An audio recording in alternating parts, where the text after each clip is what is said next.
인생은 예측할 수 없다. 누구도 앞날을 단정할 수 없고 내일 무슨 일이 일어날지 아무도 알 수 없다. 사람들은 늘 행복을 바라고 추구하고 있지만 진정한 행복이란 돈이나 기쁨 하나만으로 완성되지 않는다. 희로애락이 조화를 이룰 때 비로소 우리는 삶의 깊이를 체험할 수 있게 된다. 감정을 제한하면 마음은 오히려 더 큰 불안을 만들어낸다. 행복은 비교하지 않는 삶에 숨어 있다. 그러나 인간의 마음은 옆에 한 사람만 있어도 비교를 시작하는 습관이 있다. 그 마음은 끝없는 불만의 씨앗이 된다. 부정적인 걱정은 몸과 마음을 병들게 한다. 하지만 방향을 바꾸면 걱정은 새로운 에너지가 되어 삶을 움직인다. 모든 차이는 어떻게 바라보느냐, 즉 내가 이 세상을 바라보는 시선에서 시작된다.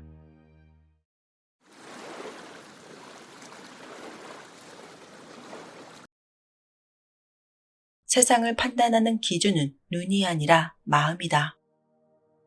우리가 보는 현실은 마음이라는 필터를 통과한 결과물일 뿐이다. 마음의 눈은 신성한 지혜와 닿아 있다. 모든 창조와 파괴의 시작점이 된다. 겉으로 보이지는 않지만 우리의 마음은 끊임없이 현실을 만들고 또한 사라지게 만든다. 모든 시작은 눈에 보이지 않는 의식에서 비롯되는 것이다. 모든 창조는 물질이 아니라 의식에서 시작되는 것이다. 몸이 깨어 있어도 마음이 잠들면 우리는 현실에 무감각해진다. 반대로 육신은 지쳐 있어도 영혼이 깨어 있으면 삶의 방향이 또렷해진다. 영혼이 깨어 있는 사람은 세상의 욕망에 무감각해진다. 반대로 욕망에 휘둘리는 사람은 끊임없이 외부를 쫓으며 진짜 자신과 멀어지게 된다. 우리는 종종 관찰이라는 인간이 가진 신비로운 힘을 잊고 살아간다. 우주에는 무한한 가능성이 존재하지만 그 가능성은 바라보는 눈을 통해서, 즉 관찰자의 의도에 따라서 현실로 구현된다. 모든 사람에겐 잠재력이 있다.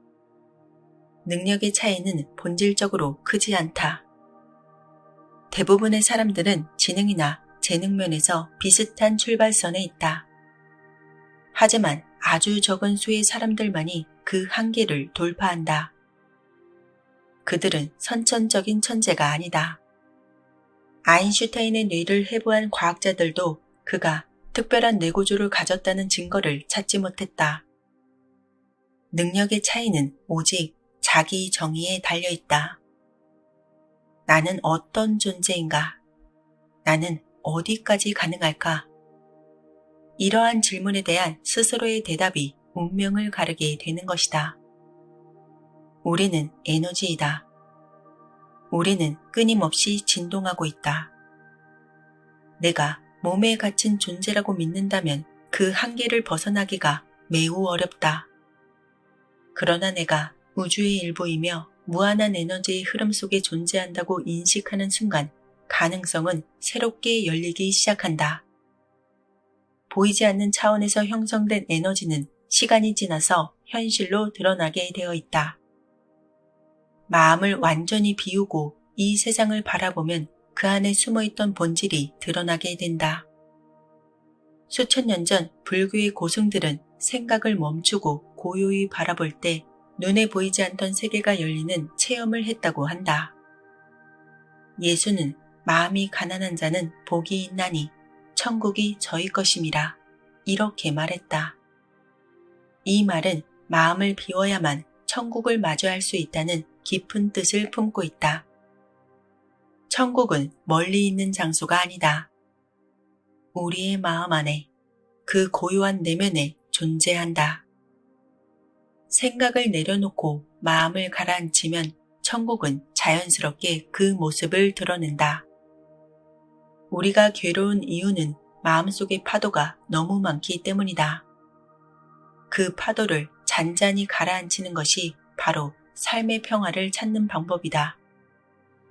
미국 국립과학재단의 연구에 따르면 사람은 하루에 약 10,000가지 생각을 한다고 한다. 그중 90%는 부정적이고 반복적인 생각들이다. 또 다른 연구에서는 20대 시절 고민했던 대부분의 생각들이 실제로는 전혀 의미가 없었다는 결론을 내렸다. 문제는 생각이 아니라 그 생각을 믿는 태도이다. 그러나 생각을 지켜보는 관찰자가 등장하면 모든 상황은 달라진다. 우리는 스스로의 생각 속에 갇혀서 현실을 왜곡하고 고통을 키우는 습관이 있다. 생각을 멈추고 그 생각을 바라보는 순간 우리는 진실의 문에 가까워질 수 있다. 진정한 나를 비춰주는 거울은 밖에 있지 않다. 내 안의 관찰자가 바로 그 거울이다. 그 관찰자는 이 세상이 나를 외면한다고 해도 언제나 나를 품고 지켜보는 존재이다. 내가 유혹에 흔들릴 때 내면의 관찰자는 그러한 유혹을 알아차리고 놓아줄 수 있게 만든다. 어떤 문제도 그 관찰자의 눈으로 보면 그 안에 숨겨진 실마리가 보이기 시작한다. 마음속의 관찰자는 우리로 하여금 더 넓은 시선으로 삶을 바라보게 만든다. 이 세상을 살아가면서 겪게 되는 고통도 관찰하는 행위를 통해서 전혀 다른 의미로 바뀌게 된다. 이 세상을 어떻게 바라보느냐에 따라서 현실은 전혀 다르게 전개된다는 말이다. 깊이 바라보면 깊은 변화가 생기고 얕게 바라보면 얕은 반응만이 돌아온다. 우주의 진리는 결국 바라보는 관점에 달려있다. 생각이 얽히고 막힐 때 자신을 바라보는 연습이 필요한 이유이다. 그 순간 마음은 조금씩 맑아지고 원하는 현실의 단서가 눈앞에 나타나기 시작한다. 존재의 근원에는 완전한 침묵이 있다. 그곳은 아무것도 없는 것이 아니라 모든 것이 담겨있는 가능성의 공간이다. 이것을 제로포인트 필드 혹은 영점 공간이라 부른다. 영점 공간이라 불리는 텅 빈 의식의 상태에는 우리가 필요로 하는 모든 정보가 저장되어 있다. 그 안에서 우리가 원하는 이미지를 그려가기 시작하면 그것은 언젠가 반드시 현실로 구현된다. 의식이란 눈에 보이지 않는 에너지의 흐름이다. 그 흐름은 텅 빈 공간처럼 보이지만 실상은 무한한 정보로 가득 차 있다. 무의 세계, 영점 공간이라 불리는 이 상태는 완전한 침묵과 비움 속에 존재하는 순수한 가능성이 있다. 이곳에는 우리가 알지 못하는 진실과 우리가 바라던 모든 응답이 담겨 있다. 생리학자 도로시 헌트 박사는 기에너지 연구의 선구자였다. 헌트 박사는 50년이 넘는 시간 동안 자신을 비우는 법을 훈련하면서 놀라운 변화를 경험했다. 그녀는 95세의 나이에도 불구하고 바닥에서 손을 짚고 거꾸로 설 수 있었으며 사람의 마음을 마치 손바닥 들여다보듯이 명확히 파악할 수 있었다. 그녀는 말했다. 우리가 자신을 완전히 텅 비우는 순간 어마어마한 변화가 일어납니다. 천리 밖을 내다보는 능력, 마음으로 질병을 치유하는 능력, 만리 밖에서 마음으로 대화하는 능력, 이러한 숨어있던 모든 능력이 깨어나게 됩니다. 그녀가 특별한 명상법을 배운 것은 아니었다. 다만 스스로를 관찰하고 우주의 원리를 깊이 이해하려고 노력했을 뿐이다. 육신을 자기 자신이라고 믿는다면 그 한계를 절대 넘을 수 없다. 그러나 육신은 영혼을 담는 그릇일 뿐이며 영혼은 온 우주에 퍼져 있는 존재라는 사실을 인식할 때 삶의 시야는 무한히 확장된다. 초고성능 전자현미경으로 뇌세포를 확대해보면 수많은 섬유와 분자가 보인다. 그것을 더 확대하면 결국 허공이다. 우리의 육신 역시 대부분 빈 공간이다. 원자를 수백만 배 확대하면 보이는 것은 작은 핵과 그 주위를 도는 전자이다. 나머지는 거의 모두 빈 공간이다. 우리를 구성하는 모든 세포, 모든 입자 역시 마찬가지다. 깊이 쪼개고 들여다보면 텅 빈 공간뿐이다. 양자 물리학자인 울프 박사는 이렇게 말했다. 영혼의 0.001%는 육신 속에 들어있고 나머지 99.999%는 육신 밖의 우주에 퍼져 있다. 즉, 우리가 영혼이라고 부르는 존재는 우리의 육체 속에 갇혀 있는 것이 아니라 우주 전반에 걸쳐서 확장되어 있다는 것이다. 절대 영도에서 미립자는 정지하지 않고 계속 진동한다.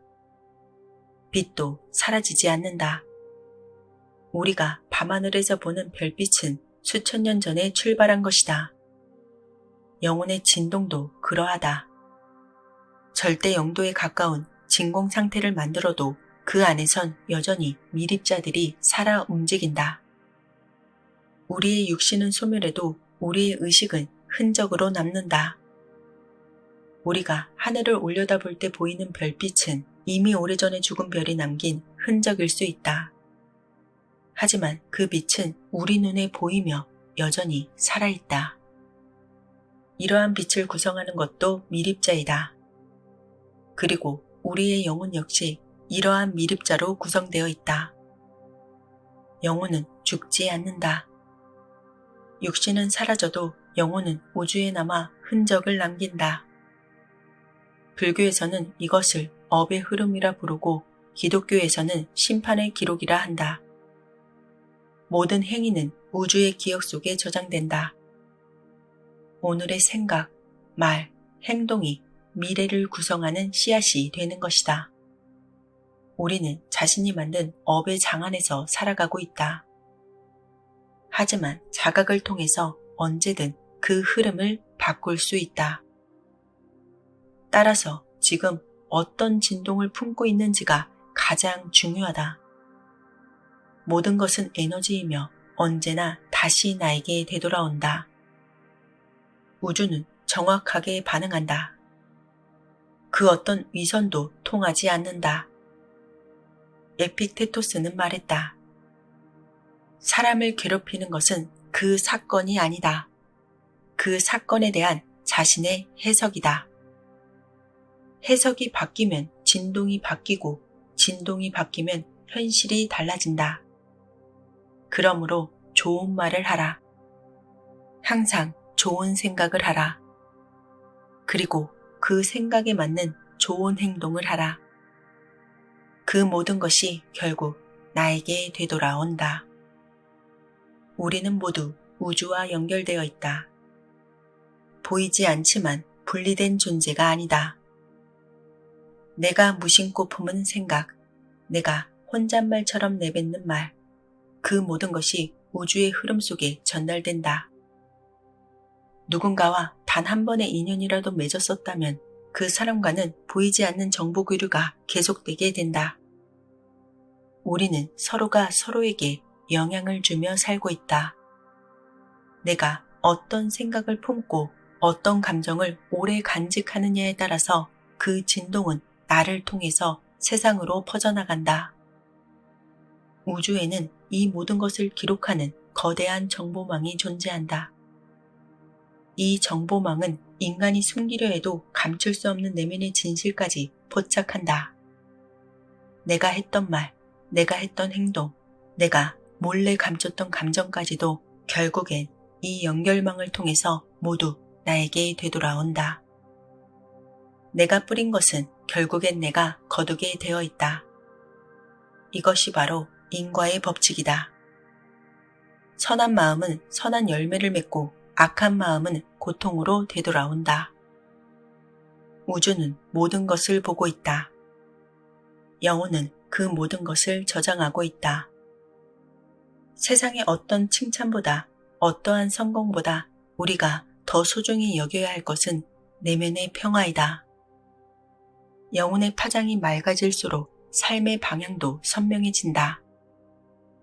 우리는 자신이 만든 업의 그물 안에서 살아간다. 그러나 의식적으로 자신을 관찰하고 정화하면 그 업의 흐름을 얼마든지 바꿀 수 있다. 우리의 영혼은 진동한다. 그 진동은 말이 되기도 하고 표정이 되기도 하고 운명을 이끄는 에너지로 작용하기도 한다. 선한 눈빛, 따뜻한 말투, 진심 어린 행동은 모두가 그 사람의 영혼에서 나온 진동의 표현이다. 반대로 악한 마음을 품고 살아가는 사람은 그 마음이 얼굴에, 말에, 삶의 궤적에 고스란히 드러나게 된다. 그러므로 내 삶을 바꾸고 싶다면 지금 당장 내 마음이 어떠한가를 점검해야 한다. 내 마음이 세상에 대한 분노인지, 타인에 대한 질투인지, 혹은 내 안의 상처인지 그 무엇이든 내가 품고 있는 것들이 현실을 만든다. 그 감정이 어떤 것이든 그대로 내 미래를 만든다. 우주는 아주 정확하다. 그 누구도 예외 없이 자신이 보낸 에너지에 상응하는 결과를 받게 된다. 그러니 좋은 말을 하고 좋은 생각을 하고 좋은 행동을 하며 살아가야 한다. 현실은 생각에서 비롯된다. 지금 우리가 겪고 있는 이 삶의 모든 모습은 한때 내 마음속에 품었던 생각의 결과이다. 생각은 에너지이다. 보이지 않지만 그 생각의 힘은 물질을 움직이고 운명을 설계한다. 우리는 상상하는 존재이다. 상상은 미래를 그리는 붓이며 의지는 그 그림을 현실로 끌어당기는 힘이다. 내가 어떤 사람인지, 어떤 인생을 살고 싶은지, 어떤 세상을 만들고 싶은지를 자주 그려내는 사람은 그 그림에 가까워질 수밖에 없다. 인간의 뇌는 우리가 반복해서 상상하는 것을 실제로 착각하기 때문이다. 생각이 반복될수록 믿음이 되고 그 믿음은 행동이 되어 결과를 만들어낸다. 만약 우리가 두려움을 상상하고 있다면 현실은 두려움의 모양을 담게 될 것이다. 그러나 만약 우리가 가능성과 희망을 떠올리고 있다면 현실은 그 빛을 향해서 열리게 될 것이다. 눈을 감고 상상해보라. 1000m 상공에서 자신의 삶을 내려다보는 장면을 떠올려보라. 내가 머무는 공간, 도시, 대륙, 지구, 은하계가 차례로 작아지고 결국 먼지처럼 사라지는 그 이미지를 그려보라. 그 광대한 우주를 바라보는 존재가 누구인가? 바로 우리 자신이다. 이처럼 우리는 육신의 껍질을 넘어서서 상상이라는 통로를 통해 무한한 존재와 연결되어 있다. 생각이 깊어질수록, 상상이 선명해질수록 그 이미지는 점점 실제처럼 다가오게 된다. 많은 이들이 이 과정에서 영혼의 실체를 느끼게 된다. 보이지 않지만 느껴지고 움직이지 않지만 온 세상에 영향을 주는 그런 실체로서의 자각이다. 누군가는 이렇게 말할 수 있다. 상상이 현실에 무슨 영향을 줄 수 있는가? 그러나 모든 현실의 처음은 상상에서 시작되었다. 상상이야말로 우주적 의식이 우리 안에서 살아있다는 증거이다. 상상은 그 본질에 연결되는 가장 강력한 도구이다. 나는 지금 무엇을 믿고 있는가? 나는 어떤 방향으로 상상하고 있는가? 자주 이러한 질문을 스스로에게 해야 한다. 우리의 뇌는 매우 정교하게 설계되어 있다. 목표가 명확할수록 그것을 달성하기 위한 정보에 더 민감하게 반응한다. 길을 걷다가도, 책을 읽다가도, 누군가와 대화를 하다가도 내 목표와 연결된 단서에 더 쉽게 반응하게 된다. 이것이 바로 뇌의 필터링 시스템, 망상 활성계의 작용이다. 따라서 원하는 목표가 있다면 그것을 머릿속에 자주 떠올리고 실제로 이룬 것처럼 상상해야 한다. 이러한 상상이 반복되면 반복될수록 우리의 뇌는 그것을 실현 가능한 목표로 받아들인다. 그 순간부터 뇌는 그 목표를 이루기 위한 모든 단서를 현실 속에서 찾아내기 시작한다. 상상은 단순한 꿈이 아니다. 우주가 응답하는 신호이다. 성공한 사람들의 공통점이 여기에 있는 것이다. 그들은 무언가를 먼저 상상했고 그 상상이 구체적인 계획이 되었다. 그 계획이 행동으로 이어졌다. 우리도 마찬가지다. 지금 떠올리고 있는 생각이 미래의 우리가 된다. 생각을 관리한다는 것은 삶을 관리하는 것과 같다. 인간의 뇌는 그 어떤 인공지능보다 똑똑하다. 우리의 뇌는 스스로 문제를 감지하고 스스로 해답을 찾아낼 능력을 갖고 있다. 그러니 자신에게 말하라. 나는 지금 무엇을 원하는가? 그것을 어떻게 이루고 싶은가? 그 질문이 명확하면 명확할수록 우리의 뇌는 해답을 더 빠르게 찾아낼 것이다. 우리는 육신의 눈으로 세상을 본다. 그러나 모든 진실은 마음의 눈에 있다. 삶의 깊은 의미, 운명의 흐름, 보이지 않는 인연과 기적은 영혼의 눈을 통해서만 인식된다. 영혼의 눈이란 관찰자의 눈이다. 깨어있는 의식이다. 모든 것을 있는 그대로 받아들이는 투명한 마음이다. 이 눈이 열리면 세상의 고통은 단지 고통으로 끝나지 않는다. 그 안에 담긴 메시지를 정확히 읽어내게 된다. 슬픔은 연민을 낳고 상처는 성장의 재료가 된다. 고통은 영혼을 맑게 한다. 영혼의 눈이 깨어있는 사람은 외부 상황보다 내면의 상태에 더 집중한다. 현실이 흔들려도 그 중심은 절대 무너지지 않는다. 영혼의 눈이 깨어있는 사람은 자신의 본성을 이해하고 타인의 아픔을 헤아리며 삶을 더 넓은 차원에서 바라보게 된다. 우리가 겪는 수많은 사건들은 우연처럼 보이지만 모두 의미가 있다. 그 의미를 읽어내는 힘이 바로 영혼의 눈이다. 우리의 마음이 고요해질수록 이 눈은 점점 선명하게 열린다. 부처가 말했다. 모든 것은 마음에서 비롯된다. 마음으로 만들어지고 마음으로 형성된다. 영혼의 눈은 바로 그 마음의 중심에 있다. 우리가 그것을 인식하고 바라보는 순간 삶은 전혀 다른 얼굴을 우리에게 보여준다. 자기 자신을 사랑하는 사람은 다른 이의 아픔도 소중하게 여긴다. 자기를 깊이 이해하는 사람은 타인 역시 깊이 이해하게 된다. 우리의 인생은 영혼의 여정이다. 육신은 언젠가 소멸되지만 영혼은 그 여정을 통해서 더욱 밝아진다. 우리는 인생을 통해서 배우고 그 배움을 통해서 진화하고 있다. 영혼은 언제나 깨어있다. 우리가 그것을 잊고 살아갈 뿐이다.